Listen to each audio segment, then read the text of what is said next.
오늘 우리에게 주시는 하나님의 말씀은 사도행전 9장 1절부터 19절의 말씀입니다. 가능하신 분은 자리에서 일어나셔서 눈으로는 성경을 보시고 귀로는 낭독되어지는 말씀을 듣도록 하겠습니다.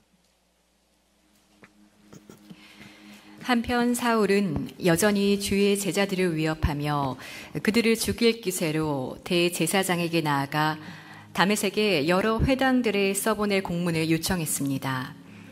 거기서 그 도를 따르는 사람을 만나기만 하면 남자와 여자를 가리지 않고 잡아다가 예루살렘으로 끌고 오기 위해서였습니다. 사울이 길을 떠나 다메섹 가까이 도착했을 때 갑자기 하늘에서 빛이 비춰 그를 둘러쌌습니다. 사울이 땅에 쓰러졌습니다. 그때 그는 사울아 사울아 내가 왜 나를 핍박하느냐 하는 음성을 들었습니다. 사울이 주여 누구십니까? 라고 묻자 나는 내가 핍박하는 예수다. 지금 일어나 시내로 들어가거라.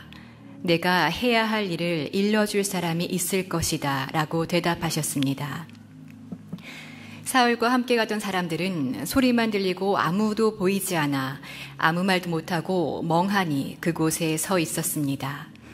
사울은 땅에서 일어나 눈을 떠보았으나 아무것도 볼 수 없었습니다. 그래서 그는 같이 가던 사람들의 손에 이끌려 다메섹으로 들어갔습니다. 사울은 3일 동안 앞을 보지 못한 채 먹지도 마시지도 않았습니다. 그때 다메섹에는 아나니아라는 제자가 있었습니다. 주께서 환상 가운데 아나니아야 하고 부르셨습니다. 그가 예 주여 라고 대답하자 주께서 아나니아에게 말씀하셨습니다. 너는 어서 곧은 길이라고 부르는 거리로 가거라. 그리고 그곳에 있는 유다의 집에서 다소 사람 사울을 찾아라. 지금 그가 기도하고 있다. 그는 환상 가운데 아나니아라는 사람이 와서 자기에게 손을 얹어 다시 보게 해주는 것을 보았다.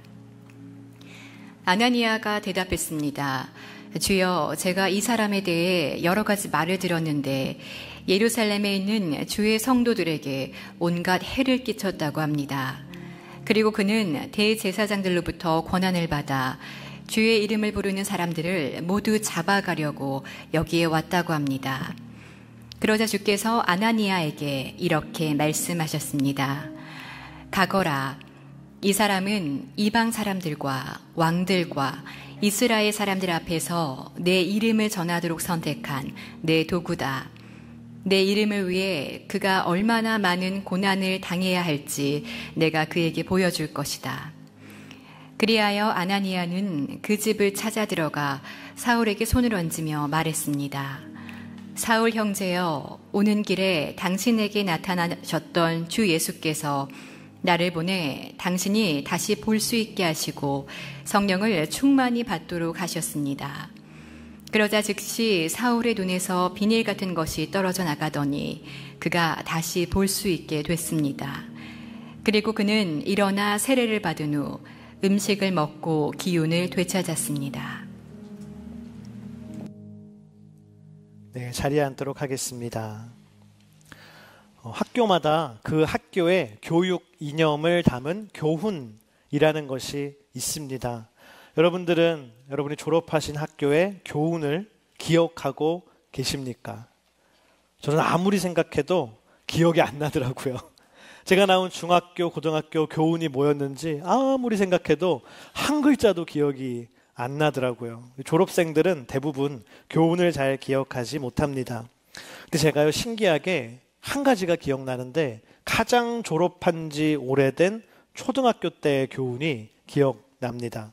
교훈이 조금 특별했기 때문인 것 같습니다. 교훈이 뭐였냐면요, 날로 새로워라 였습니다. 날로 새로워라. 어릴 때는 말을 잘 모르니까 왜 익어야 되는데 왜 날 것을 새롭게 하는가, 무슨 말 잘 몰랐는데 나중에 알죠. 매일매일 날로 새로워지라 라는 의미의 교훈이었습니다. 지금도 생각나는 게요, 매일매일 6년 동안 그 초등학교 국민학교를 다니면서 처음에 딱 교문에 들어가면 뭐 하는지 아시죠?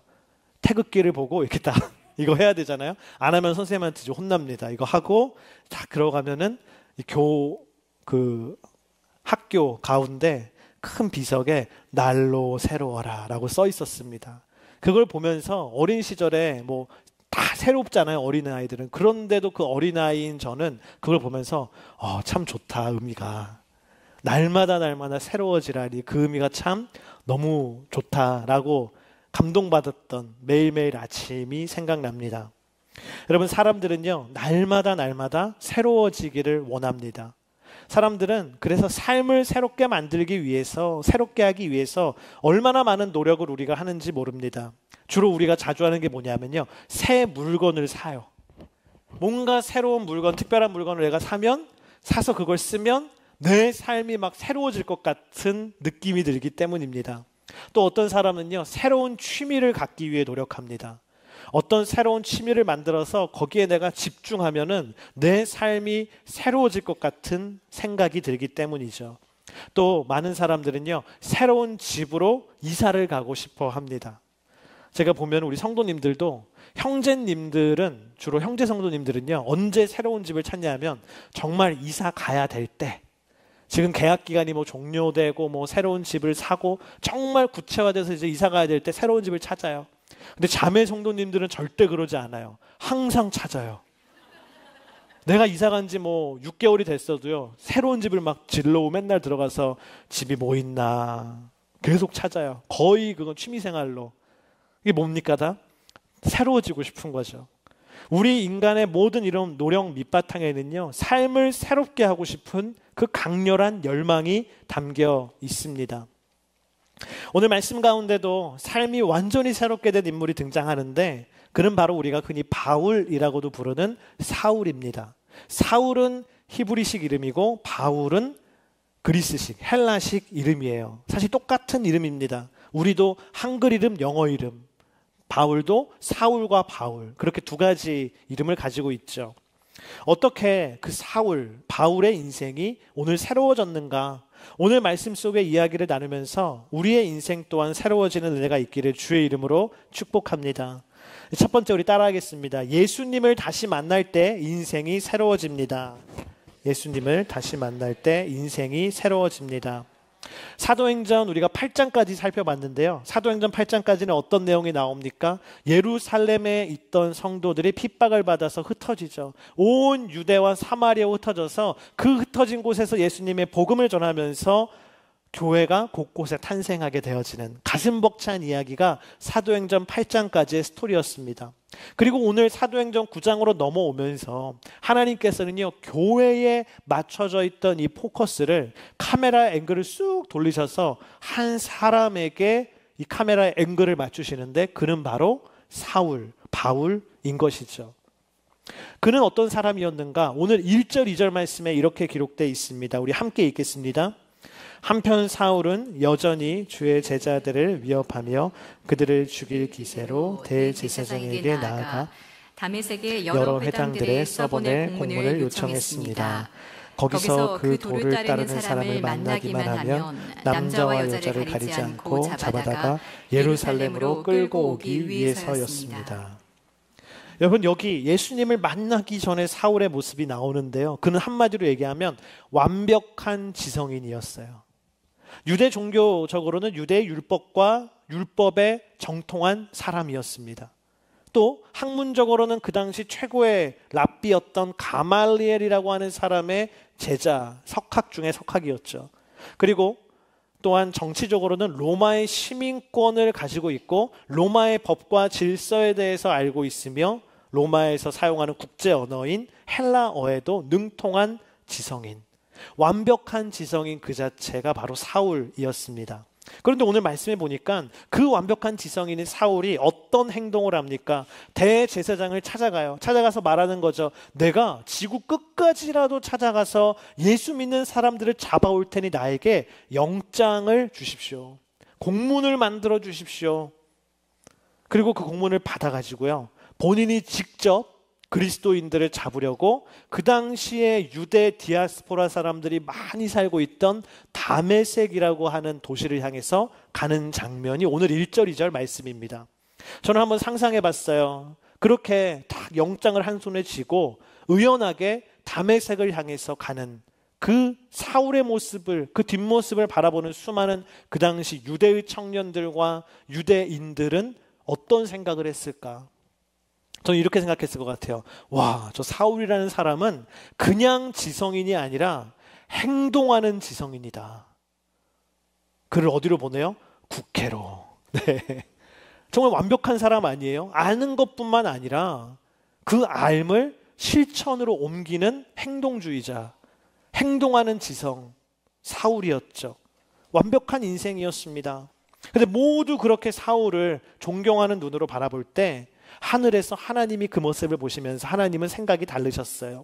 하나님이 보실 때 사울의 인생은 완벽한 인생이 아니라 가장 중요한 것이 없는 인생이었습니다.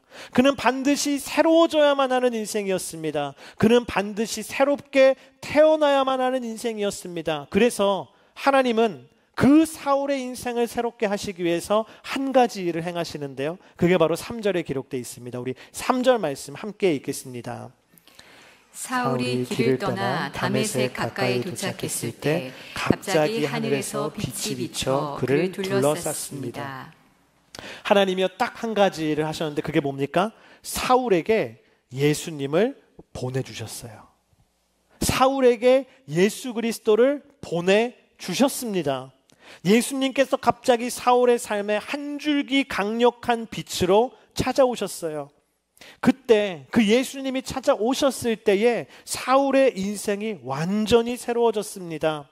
여러분, 오늘 저와 여러분의 인생도 마찬가지입니다. 오늘 우리 인생이 어떻게 새로워져야겠습니까? 예수님이 내 인생에 찾아오실 때, 그때 비로소 우리 인생은 새로워지는 줄을 믿습니다. 내가 다른 어떤 노력을 해서가 아니라, 내가 내 삶의 라이프 스타일을 바꿔서가 아니라 예수님이 내 삶에 찾아오실 때 우리 인생은 새로워집니다. 예수님이 내 삶에 다시금 찾아오실 때 우리의 인생은 새로워지는 줄을 믿습니다. 저는 한국에 있을 때 청년 사역을 하면서 기억에 남는 아주 인상 깊은 사역들 중에 하나가요, 세례교육이었어요. 청년들을 세례교육한 게 그렇게 아직도 기억에 남아요. 여러분, 온누리교회에서는요, 세례를 받을 때 두 가지를 꼭 해야 돼요. 첫 번째는 세례 교육을 받아야 되고요. 두 번째는 내가 예수님을 만난 스토리가 담겨있는 간증문을 제출하게 돼 있어요. 그래서 청년들의 세례 교육 한 주 하고 그 다음 주에는 또 만나가지고요, 간증문을 이제 그때 가지고 만나요. 그래서 매달 세례 교육하면서 매달 함께 세례 교육 받는 청년들이 한 사람씩 내가 예수님을 만난 스토리를 나누는 거예요, 그 자리에서. 그러니까 제가 한 달에 한 번씩 세례교육하면서 그렇게 많은 청년들을 매달 간증을 들었으니까 너무나 저에게는 큰 기쁨이었죠. 지금도 그 중에 기억에 남는 간증들이 몇 가지 있는데요. 어떤 청년은 미국에 혼자 고등학생 때 유학을 온 거예요. 이 자매가 미국에 혼자 부모님과 떨어져서 조기 유학을 미국에 와서 어떤 백인 할머니 할아버지 집에서 홈스테이를 하는데, 감사하게도 그 할머니 할아버지가 신실한 크리스찬이었어요. 그래서 그 할머니 할아버지가 예수님을 아름답게 믿는 그 신실한 삶을 보면서 이 넌 크리스천 청소년 자매는 나도 예수님을 좀 믿고 싶다라는 그런 생각을 갖게 됐대요. 근데 여러분 알죠? 예수님 믿고 싶다고 믿을 수 있나요? 아닙니다. 믿어져야 믿는 거죠. 근데 안 믿어지는 거예요. 예수님, 나도 크리스찬이 되고 싶은데 믿어져야 되는데 안 믿어져요. 그래서 이 청소년이 뭘 했냐면 성경을 읽는 거예요. 혼자. 아무것도 모르지만. 그리고 예수님이란 분이 어떤 분인지 궁금하니까 예수님에 대한 걸 찾아가지고 공부하기 시작하는 거예요. 그렇게 시간이 흘러 예수님에 대해서 열심히 공부하던 어느 날 갑자기 문득 예수님이 믿어지더래요. 그전에는 안 믿어졌는데 이제는 예수님이 계시고 그분이 나의 구원자이신 게 믿어져서 예수님이 인격적으로 만나기 시작한 거죠. 그래서 그때부터 크리스찬이 됐고 청년이 돼서 한국에 돌아와서 세례라는 것을 받기 위해 왔더라고요. 여러분, 예수님에 대해서요, 공부하다가 예수님을 만나기도 합니다. 여기도 그런 분 계신가요? 없으실 것 같은데 예수님에 대해서 공부하다가 예수님 만나는 사람이 있어요. 또한 청년은 그때 당시에 KBS 개그우먼이었어요. 개그 콘서트에 출연하는 개그우먼이었는데 하루는 그 개그우먼 선배 언니가 이렇게 얘기하더래요. 너 일요일날 할 일 없지? 나랑 같이 강남에서 밥 먹을래? 이러는 거예요. 너무 좋아요 언니. 막 선배님 너무 좋아요. 막 이러니까. 근데 강남에서 밥 먹기 전에 양재역에서 내려가지고 양재 온누리교회 가서 예배 드리고 강남으로 바로 이동해서 밥을 먹자. 좋다고. 첫 번째 주 따라갔어요. 예배 드리고 강남에서 밥 먹고, 두 번째 주도 그렇게 하고, 세 번째 주도 그렇게 하고, 네 번째 주 교회에 왔는데 하나님이 만난 거예요. 이 자매가 성령님의 터치를 받고 눈물을 흘리고 주님을 만났어요. 그래서 예수님을 믿게 됐어요. 그래서 세례받겠다고 세례식에 나온 거예요.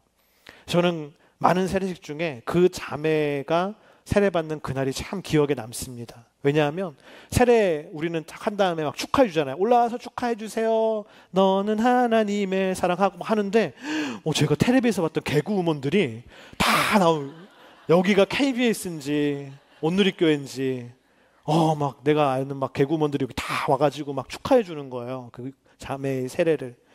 너무 신기했어요. 여러분, 저녁밥 얻어먹으려고 교회에 왔다가 예수님 만나는 사람도 있어요. 많은 간증을 들으면서 한 가지 사실을 발견하게 되는데요. 예수님께서는 그 사람에게 가장 적절한 때에 그 사람에게 가장 적절한 방법으로 그 사람을 찾아오신다라는 사실입니다. 오늘 우리도 주님을 만나기를 소망하는 줄을 믿습니다. 주님이 우리에게 가장 적절한 때에 나에게 가장 맞는 방법으로 나를 찾아오실 줄을 믿습니다. 오늘 바울도 사울도 그러했습니다. 사울이 만난 예수님은 어떤 예수님입니까? 한 줄기 빛으로 찾아오신 예수님이었어요. 그 전까지 사울은요, 내가 비단에 있고 그리스도인들이 어둠에 있었다고 생각했거든요. 근데 진리의 빛으로 나를 찾아오신 그 예수님을 만난 순간 깨달은 거죠. 내가 어둠에 있었구나. 예수님을 만난 사람들이 빛에 있는 거구나. 그래서 그 사울은 평생 동안 어둠 속에서 예수님을 모르는 사람들에게 진리의 빛이신 예수님을 전하는 사도로 살아가게 됩니다.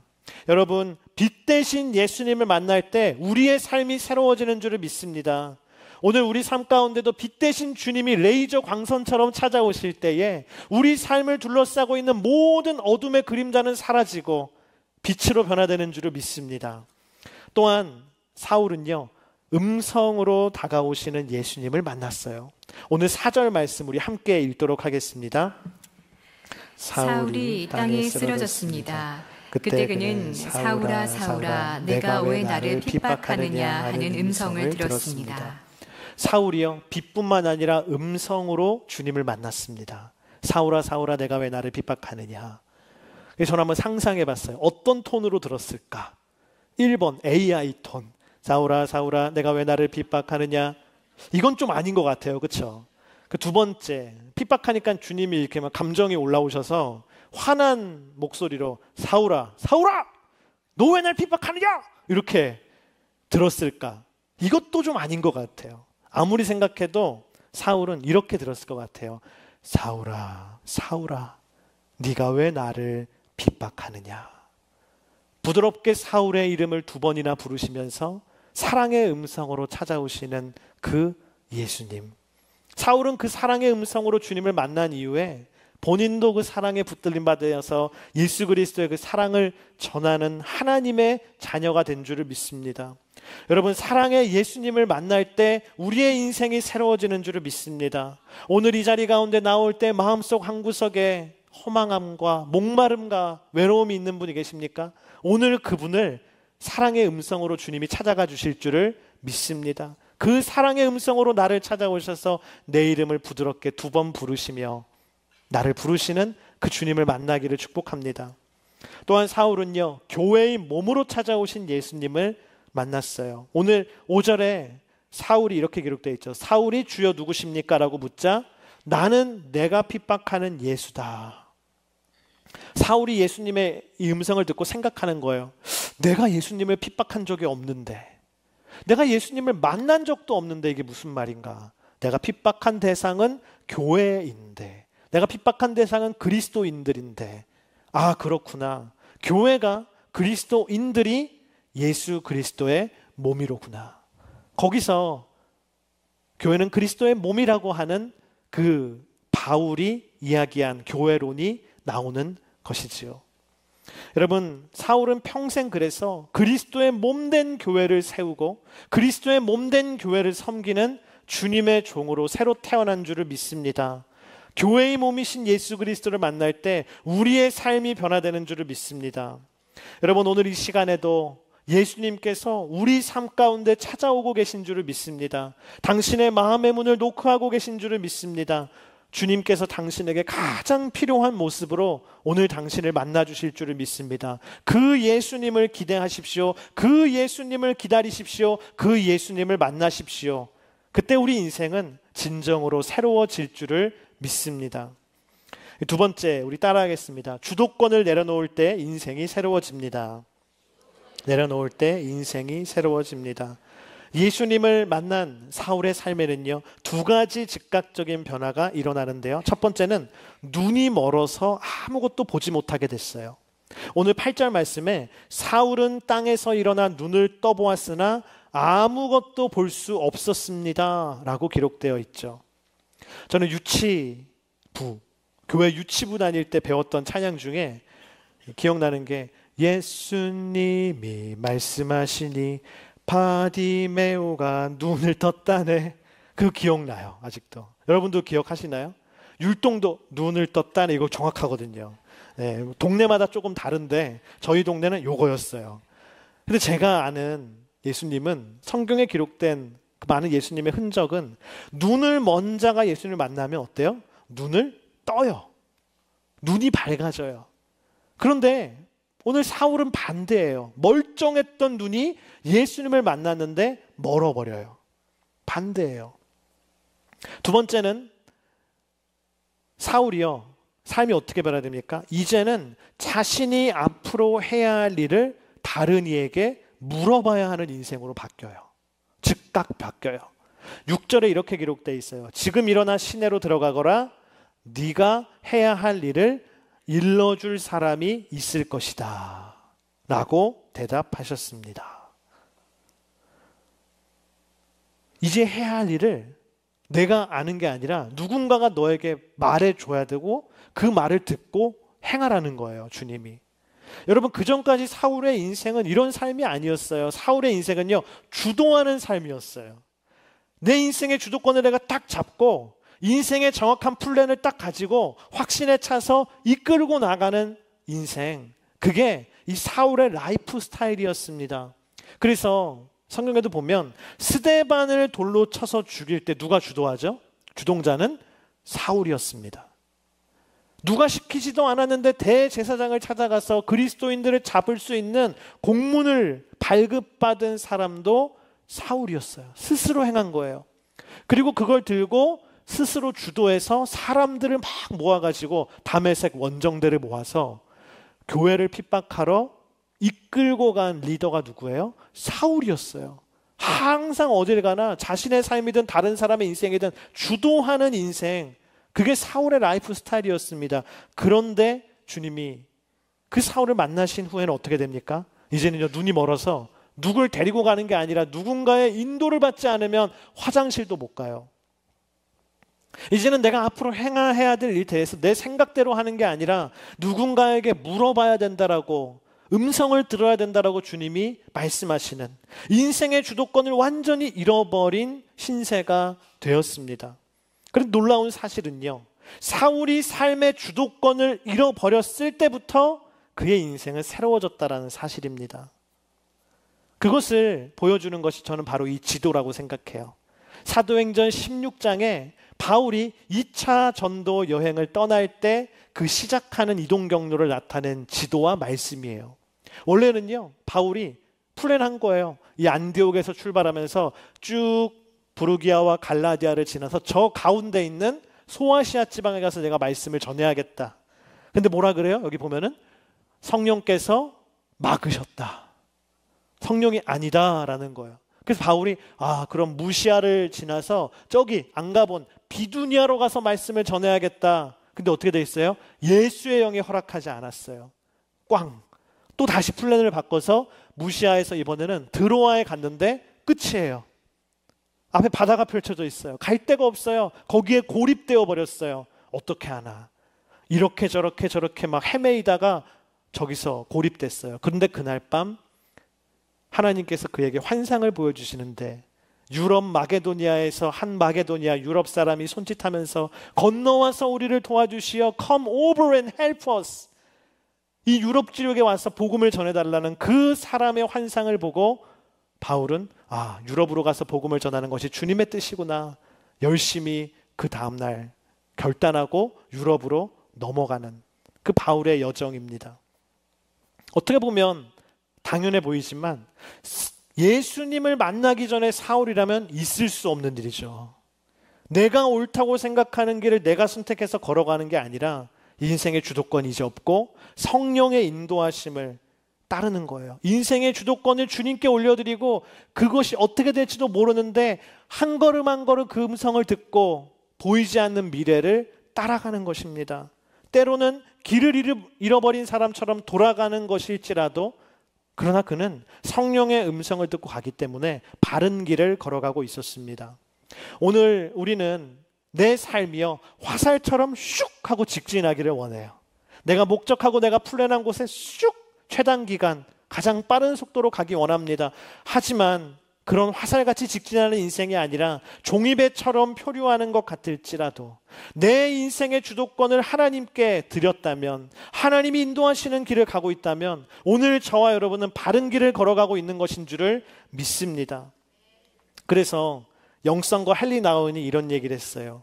영적 생활이란 예수 그리스도를 인도하신 바로 그 성령의 인도를 받는 삶이다. 오늘 저와 여러분의 삶이 성령의 인도를 받는 삶일 때 우리의 인생이 영적인 삶이 되는 줄을 믿습니다. 몇 주 전에 한 성도님께서 저를 찾아오셔서 이런 말씀을 하셨습니다. 누군지 알려고 하지 마세요. 네. 이런 얘기를 하셨어요. 목사님, 제가 얼마 전부터 자꾸 달라스 생각이 납니다. 저는 달라스에 가본 적도 없지만 저희 가정이 달라스로 이사를 가서 교회를 개척하는 것이 하나님의 뜻이 아닐까 생각이 들고 마크 목사님이 설교 시간에 달라스로 막 가라고 하면 제 마음이 막 뜨거워집니다 라고 하는 거예요. 오늘 파송받은 브라이언 형제님 가족 말고 다른 분이 저한테 이렇게 찾아오셔서 얘기하셨어요. 제가 그 이야기를 듣고 할렐루야 성도님, 주님의 음성을 들으셨군요. 이사 갑시다. Go with me 라고 말하고 싶었지만 그렇게 얘기하지 않았어요. 제가 주님의 뜻을 정할 수는 없죠. 대신에 제가 두 가지를 그분께 말씀드렸습니다. 첫 번째는 성도님께서 그런 생각을 하신 것만으로도 하나님은 기뻐하십니다. 마치 다윗이 하나님을 위해 내가 사서 고생을 해서 성전을 짓겠다라고 했을 때 주님이 이거 내 플랜이 없었는데 하지만 너무 감동받으셨잖아요. 예수님이, 하나님이. 그것처럼 여기에 직장도 있고 친구도 있고 가족도 있고 기반도 있고 다 있는데 다 내려놓고 낯선 땅으로 가서 내가 주님의 몸된 교회를 세우겠다라는 생각만으로도 하나님은 그 생각을 너무 기뻐하실 거라고. 그리고 두 번째, 실제적으로 이제 정말로 그 일을 원한다면 정말 하나님의 인도하심을 구해야 됩니다. 심각하게 작정하고 기도하면서 하나님의 뜻이 어디 있는지를 물으셔야 됩니다. 제가 만난 하나님은 그런 것에 대해서 절대로 애매모호하게 가든지 말든지 이런 분이 아니라고 정확하게 알려주실 겁니다. 내가 무엇이든지 주의 뜻에 순종하겠습니다라는 각오를 하고 생각을 하고 주님의 뜻을 구하면 주님은 분명히 말씀해 주실 것입니다. 그리고 마지막에 제가 이렇게 말씀드렸어요. 하나님께 물어보는 것만으로도 하나님은 매우 매우 기뻐하실 것입니다. 왜 부모들도 그러지 않습니까? 자녀가 찾아와서 아빠 이렇게 할까요? 저렇게 할까요? 딸이 찾아와서 엄마 내가 이 길을 선택할까요? 저 길을 선택할까요? 물어보면 부모가 그 얘기를 듣고 야, 내 인생도 피곤한데 너 인생까지 내 엄마가 살리? 골치 아파 저리 가. 이런 부모는 없죠. 자녀가 물어보면 부모의 마음이 어때요? 흡족해요. 기뻐요. 왜냐하면 우리 자녀가 부모로서의 나의 권위를 존중하는구나. 그것이 깔려 있는 거기 때문이죠. 하나님도 똑같습니다. 내가 내 인생의 주도권을 내려놓고 하나님께 인생의 주도권을 드리고 주님께 묻잖아요. 주님 어느 길로 가야 됩니까? 어떤 선택을 해야 합니까? 내가 선택하는 게 아니라 주님 선택에 저는 순종하겠습니다 라고 가면요, 하나님은 그것 자체로 이미 기뻐하시는 줄을 믿습니다. 여러분, 인생의 주도권을 내려놓는 그 첫 번째 스텝이 뭐예요? 그래서 주님께 물어보는 거예요. 주님께 인생의 주도권을 드리고 물어보는 거예요. 그 인생의 주도권을 주님께 드리고 나아갈 때 우리의 인생이 진정으로 새로워지는 줄을 믿습니다. 마지막 세 번째, 우리 따라하겠습니다. 고난을 각오할 때 인생이 새로워집니다. 고난을 각오할 때 인생이 새로워집니다. 사울이 주님의 인도하심을 구하고 있을 때 하나님이 주님의 종인 아나니아에게 나타나셔서 말씀하세요. 사울이 지금 기도하고 있는데 너는 가서 그 사울을 위해 기도해 주어라. 그때 그 얘기를 들은 아나니아의 마음이 너무 불편한 거예요. 왜입니까? 사울은 어떤 사람이에요? 예수 믿는 사람들을 잡아 죽이는 사람. 근데 그 사울에게 내가 내 발로 찾아가는 건 뭐예요? 날 잡아 잡수어. 네, 죽으러 가는 길이에요. 그래서 아나니아가 주님, 그 사람에 대한 소문 들었어요. 어떻게 가요 그런 사람들한테? 그러자 하나님이 아나니아에게 이렇게 얘기하세요. 우리 15절 말씀 함께 읽도록 하겠습니다. 그러자 주께서 아나니아에게 이렇게 말씀하셨습니다. 가거라, 이 사람은 이방 사람들과 왕들과 이스라엘 사람들 앞에서 내 이름을 전하도록 선택한 내 도구다. 하나님이 말씀하시는 거예요. 나는 사울을 그렇게 보지 않는다. 내가 바라보는 사울은 세상이 보는 것, 사람이 바라보는 것과 달라. 그는 내 이름을 전하도록 내가 선택한 나의 도구다. 여러분, 하나님은요, 사람들이 보는 방식으로 사울을 바라보지 않으셨어요. 하나님은 하나님의 계획 속에서 사울을 바라보셨습니다. 오늘 저와 여러분을 바라보시는 하나님도 동일하죠. 하나님의 계획 안에서 당신을 바라보시는 줄을 믿습니다. 제가 요즘에 가장 이해되지 않는 사실이 뭐냐면, 하나님이 어떻게 나 같은 사람에게 개척을 맡기셨을까? 그것도 미국에서. 네. 주님은 아시잖아요, 저에 대해서. 내가 얼마나 죄인이고 연약한 줄 아시는데, 그래서 저는 기도할 때 주님 정말 괜찮겠습니까? 이렇게 기도해요. 주님이 아시는데. 또 이해되지 않는 거, 마크 목사님, 어떻게 나 같은 목사에게 개척을 맡기셨을까? 성도님들은 다 모르셔도 항상 가까이 있는 목사님은 아시거든요. 제가 뭘 못하고 뭐가 부족한지를 다 아세요. 그런데도 저에게 개척을 하라고 사명을 주셨을까? 근데 머리로는 이해되지 않지만 가슴으로는 어때요? 감사한 거죠, 그게. 왜? 나를 하나님의 계획 속에서 보기 때문에. 여러분, 오늘 주님이 나를 그렇게 바라보시는 줄을 믿습니다. 하나님은요, 하나님의 계획 속에서 당신을 바라보십니다. 그런데 그 하나님의 계획을 성취하기 위해서 우리가 해야 할 일이 한 가지 있는데요. 그건 뭐냐 하면 고난을 각오하는 것입니다. 고난을 각오하는 것. 오늘 말씀 16절에 이렇게 기록되어 있어요. 우리 함께 읽겠습니다. 내 이름을 위해 그가 얼마나 많은 고난을 당해야 할지 내가 그에게 보여줄 것이다. 저는 자녀가 둘인데 막내는 좀 있으면 이제 3살이 돼요. 걔는 뉴저지에 있나 한국에 있나 달라스에 있나 어디가 어딘지를 구별하지 못하는 어린 나이입니다. 근데 이제 첫째는 지금 킨더거든요. 그래서 걔는 이제 곧 1학년이 됩니다. 이 아들은 알거든요. 이사를 가면 이게 어디고 어딘지 다 아니까 알아요. 그래서 이제 달라스로 이사를 가야 되는데 이 아들에게 설명을 해줘야 되는 거예요. 어떻게 얘기할까? 난 안 가! 이럴 수도 있잖아요, 아들이. 어떻게 할까? 사전 작업을 제가 이렇게 하는 거죠. 이런 얘기를 해줬어요. 아들아, 달라스라는 데가 있는데 말이야, 거기에는 어린이들을 위한 놀이공간이 정말 많아 하면서 사진을 이렇게 보여주는 거예요. 거기 가면은 키사니아도 있고 범퍼카 타는 데도 있고 크레올라 익스페리언스도 있고 정글 조스라는 데도 있고 네가 좋아하는 사이언스 뮤지엄도 동네에 있어. 그리고 놀라지 마, 곧 유니버설 스튜디오가 들어와. 저는 팩트만 다 얘기해 줬어요. 그 동네에 이게 다 있다, 들어온다. 또 열심히 이제 꼬실라이제이션 제가 하는 거죠. 그러면서 막 아들이 진짜? 그래서 제가 그때 달라스로 이사 갈래? 아들이 가겠다고 그러면 이게 있으니까 가겠다고. 그래서 한시름 이제 놨어요. 가겠다 그래서. 여러분, 인간은요, 꼬셔요. 좋은 걸 보여주면서 꼬셔요. 근데 하나님은 안 그러세요. 오늘 방금 읽은 16절을 보니까 하나님이 그러시는 거예요. 아나니아에게, 아나니아야, 내가 사울에게 이제 네가 기도할 때 내가 사울에게 두 가지를 보여주고 알려줄 건데, 첫 번째는 이방인을 위한 전도자로 너를 사용하겠다라는 것과, 두 번째는 그 사명을 감당하기 위해서 엄청난 고난이 기다리고 있다라는 것을 내가 다 보여줄 거야. 시작할 때부터 내가 보여줄 거야. 하나님은요, 사명만 보여주시는 게 아니라 십자가도 같이 보여주시는 거예요.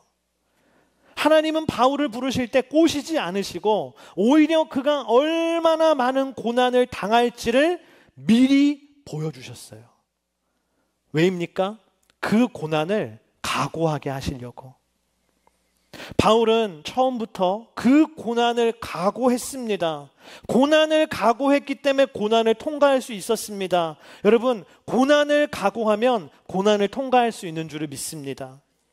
제가 받은 수많은 편지 중에 잊을 수 없는 편지 한 통은 제가 군대 입대해서 신병교육 훈련을 받을 때 어머니가 보내주신 편지였어요. 되게 재밌는 것은 그 막 얼굴 시커먼 젊은 군인 아저씨들이 어머니가 쓴 편지를 딱 받잖아요. 처음 다 울어요. 눈물을 툭툭툭 흘려요. 저도 신병교육 때 있을 때 편지를 딱 받았는데 다 우는데, 저는 딱 보고, 엄마가 쓴 편지를 내가 읽으면 나 눈물샘 터진다. 감당 안 된다. 그리고 이 위로와 이 사랑의 편지를 내가 이 타이트하고 바쁜 시간에 읽을 수 없어. 큐티하듯 조용한 시간에 나 혼자 묵상하듯 이 편지를 곱씹으면서 읽을 거야 라는 마음으로 편지를 안 읽고 간직했어요. 그리고 밤이 됐어요. 불침번 근무 시간이 됐어요, 제가. 그래서 딱 근무를 쓰면서 편지를 딱 꺼내서 후레쉬로 딱 편지를 읽는 거예요. 밤에 딱 읽는데 성경 구절이 앞에 딱 있는 거예요. 이런 성경 구절이었어요. 디모데후서 2장 3절. 너는 그리스도 예수의 좋은 병사로 나와 함께 고난을 받으라. 뭐 딴 게 아니라 어머니가 쓴 편지, 너도 병사야, 고난 받아 라고 써 있었어요. 아니겠지. 편지를 쭉 읽다가 마지막에 어머니가 컨펌 말씀, 디모데후서 4장 5절. 그러나 너는 모든 일에 신중하여 고난을 받으며 전도자 일을 하며 내 직무를 다하라. 편지에 고난을 각오하라고 하나님 말씀 두 가지를 딱 써주신 거예요. 제가 그 편지를 읽고요, 눈물이 나는 게 아니라 이가 악물어지는 거예요. 그래, 내가 고난을 받겠다 이렇게. 근데 정말 신기한 것은요, 정말 힘든 일이 많았거든요. 정말 힘든 일이 많았는데 그때마다 생각나는 거예요. 그래, 고난을 각오해야 돼. 이거는 당연한 고난이고 내가 통과해야 될 고난이야. 정말 그 고난을 통과하게 되고 정말 그 말씀대로 전도자의 직무를 다할 수 있었습니다. 여러분, 우리 인생에 어려움이 있고 고생이 있다고 해서 우리가 잘못된 길을 가고 있는 게 아닙니다. 내 인생에 고난이 닥쳐온다고 해서 내가 잘못된 선택을 한 것이 아닙니다. 오히려 문제는 무엇입니까? 고난에 대한 각오가 없을 때. 바울과 같이 고난에 대한 각오를 하면요, 광야가 와도 통과할 수 있는 줄을 믿습니다. 예수님도 그러셨지 않습니까? 예수님이 겟세마네 동산에서 저렇게 기도하실 때 저 기도의 자리를 한마디로 바꾸면 뭡니까? 고난을 각오하는 기도의 자리예요. 십자가 고난. 내 뜻대로 하지 마시고 아버지의 뜻대로 하소서. 예수님이 고난을 각오하시고 십자가를 감당하시고 그래서 우리를 구원하시는 구원의 역사를 이루셨습니다. 여러분, 주를 위해 고난을 각오한 사람만이 그 고난에서 승리하는 줄을 믿습니다. 주의 일을 섬길 때 고난을 각오하십시오. 그러면 승리할 줄을 믿습니다. 주님의 복음을 전할 때 고난을 감당하십시오. 그러면 승리하실 줄을 믿습니다. 결혼 생활을 할 때에도, 부부간에도, 자녀를 양육할 때도 고생할 것을 각오하면 승리할 줄을 믿습니다. 복음과 함께 고난받을 것을 각오한 인생 가운데 하나님이 열매를 주실 줄을 믿습니다. 오늘 말씀을 맺겠습니다. 여러분, 오늘 이 자리에 계신 많은 분들 그리스도 예수 안에서 삶이 새로워지기를 축복합니다. 저는 어제도 말씀을 준비하면서 하나님께 간절히 기도했어요. 하나님, 오늘 이 자리에 예배하는 사람들 중에 인생이 새로워져야 될 사람이 있다면 오늘 그의 인생에 찾아가 주셔서 그를 새롭게 하여 주십시오. 예수님 다시 만나주시고 사랑의 음성으로 만나주시고 구원의 빛으로 만나주셔서 오늘 우리의 인생의 묵은밭이 기경되어 새로워지는 놀라운 하나님의 역사가 일어나게 하여 주시옵소서. 오늘 그 기도가 여러분의 삶 가운데 응답될 줄을 믿습니다. 이 시간 함께 우리 그런 소망을 가지신 분마다 우리 가슴에 손을 얹고 함께 기도하기를 원합니다. 하나님, 오늘 내 인생의 묵은밭을 기경하여 주시옵소서. 오늘 내 인생을 새롭게 하여 주시옵소서. 오늘 빛으로 찾아오신 예수님, 사랑의 음성으로 찾아오신 예수님을 우리가 만나기를 원합니다. 주님이 내 인생 가운데 오실 때 우리의 삶이 새로워지게 하여 주시옵소서. 내 인생의 주도권을 내려놓고 성령의 인도하심을 따를 때에 오늘 우리의 인생이 새로워지는 놀라운 역사가 일어나게 하여 주시옵소서. 우리 이 시간 함께 기도하며 나아가겠습니다. 오 하나님 아버지이시여, 이 시간 오늘 우리의 묵은밭을 기경하여 주시옵소서. 오늘 주님 우리 인생을 찾아와 주시어서 우리 인생을 새롭게 하여 주시기를 원합니다.